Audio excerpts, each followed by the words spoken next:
Chiku Rani, this is my চিকু।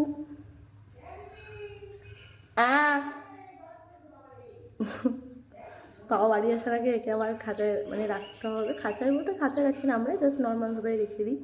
ও ওর মানে উড়েও কোথাও যায় না, ও বেরোই না।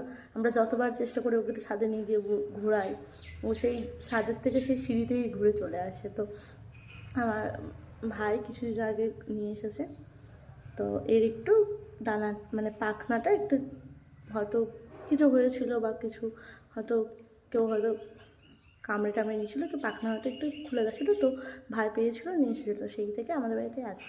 তো এখন তো উঠতে হালকা শিখে গেছে, তাও কোথাও যায় না, মানে যেখানে নিয়ে যায় সেই ঘরে ঘুরেই চলে আসে। এই যে হাতে বসে আছে আর নামছে না, যে চিকু। তো মা ভালোবেসে নাম রেখেছে চিকু। তো এখন আমাদের সবার ফেভারেট, তো এখন আমাদের ফ্যামিলি মেম্বার। তো আমি তোকে আমার ভাই এখন ভেবেই নিয়েছি, ভাইও বলি, যাই হোক চিকু চিকু করে মা।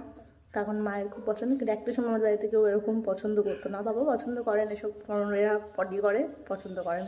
তো এখন জানি না কি মায়ের পড়ে গেছে, একে এখন যত্ন সহকারে রাখা হয়েছে আমাদের বাড়িতে। কালকে আমি স্নান করে দিয়েছি, আজকেও দেবো হালকা করে একটু গাটা মুছে।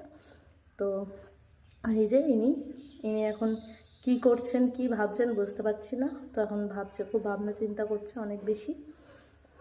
তো ওকে এখন খাওয়ানো হবে, স্নান করানো হবে, দিয়ে তারপরে আবার থাকবে।